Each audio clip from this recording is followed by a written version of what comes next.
네, 6월 7일 수요일입니다. 평화가 강물처럼이라는 제목으로 이사야 66장 말씀을 본문으로 한 오늘의 메시지 지금부터 함께 하겠습니다.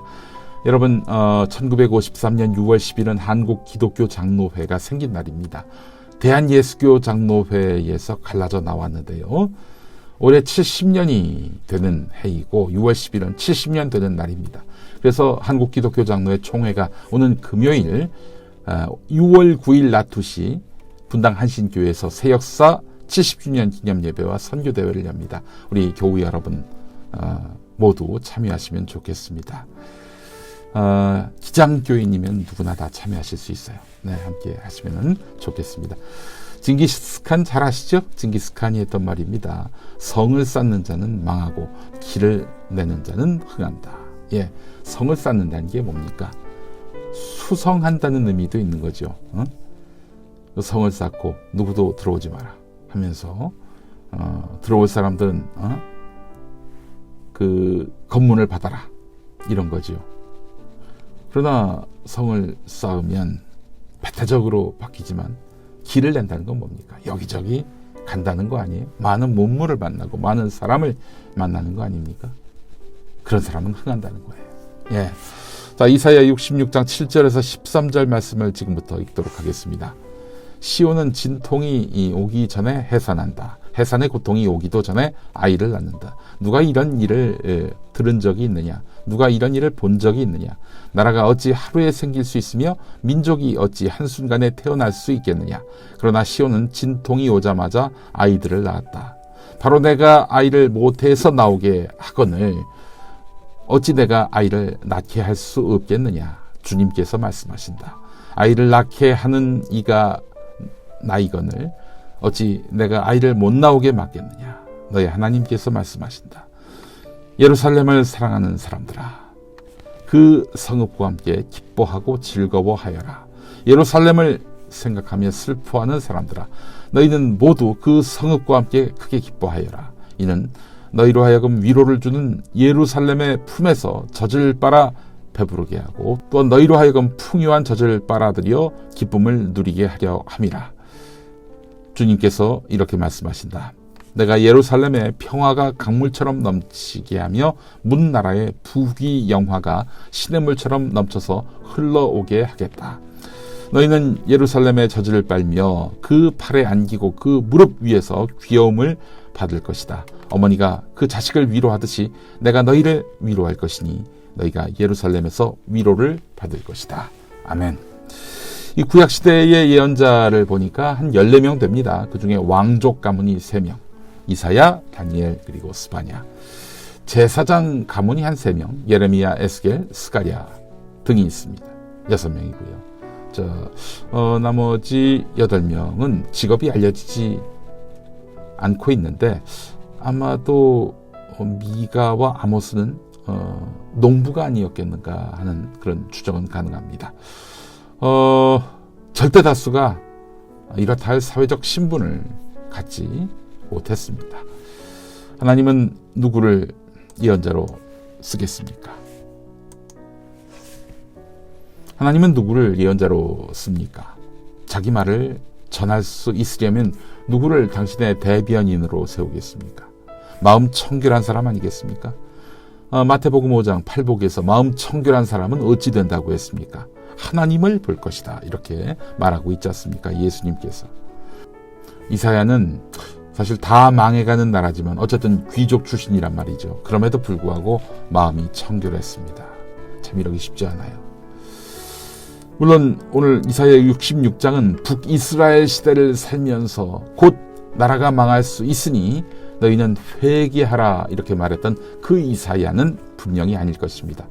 이사야가 시대에 따라서 3등분 된다고 누차 말씀드렸습니다.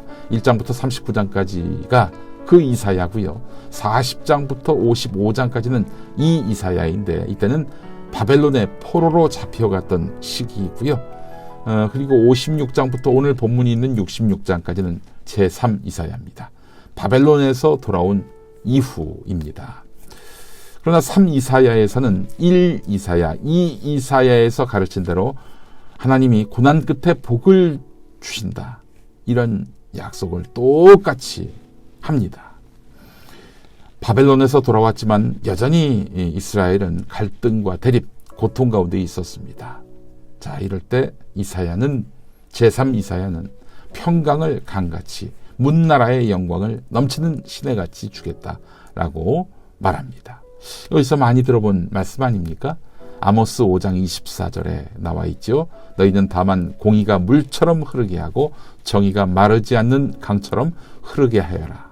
우리 교회의 주제 선구기도 합니다만 그렇습니다. 강이나 시내는 계속 물이 흐르지요. 고인 물과는 다르게 흐르는 물은 썩을 새가 없습니다. 그렇습니다. 흐르는 물, 그것은 하나님의 살아계심, 역사하심의 상징이기도 합니다. 자, 이 말을 들은 이스라엘 백성, 예루살렘 백성 상당수는 약속만으로도 감동을 받았을 것입니다. 주변 강대국의 침략과 간섭으로 나라가 망하고 참담한 포로 생활까지 경험해야 했던 이스라엘 민족 아니겠습니까? 그들에게 이만큼 위로가 되는 말씀이 어디 있겠어요? 우리나라 상황을 돌아봅니다. 당나라에게 멸망당한 이후로 지금까지 중국, 일본, 미국 그리고 북한에서는 소련에까지 차례로 점령당하면서 강대국에게 의존하는 것이 너무나 당연해졌습니다. 물론 우리는 스포츠 대회에서 큰 나라를 이길 때는 자긍심이 폭발하죠. 그러나 평소에는 큰 나라에게 지배당하는 것이 이상하지 않고 큰 나라 군대가 와서 진주해도 이렇게 문제시하는 사람이 없고 도리어 그 군대가 떠나면 어떡하나 노심초사하기나 하고 참 이런 큰 나라에게 이렇게 지배당하는 것이 당연하고 나아가 안정을 보장받는 것이라고 믿고 있어요. 하나님 좋아하시겠습니까? 하나님이 제일 싫어하시는 것 중에 하나가 우상 숭배고 사대주의입니다. 우상 숭배나 사대주의나 뭐 같은 거지요.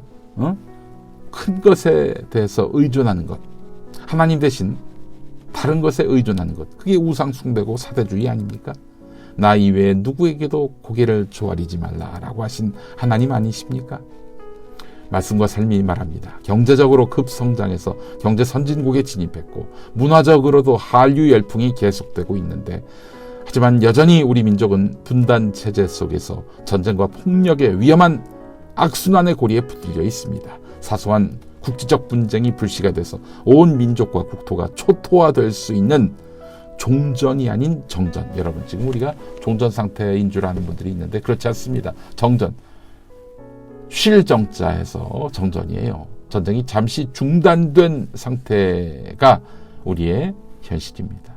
이렇게 여전히 불안정한 전쟁 위기의 현실을 서로가 평화롭게 공존하는 세상으로 바꿔내는 일이야말로 우리 그리스도인들이 절실하게 기도하고 헌신해야 할 영역입니다.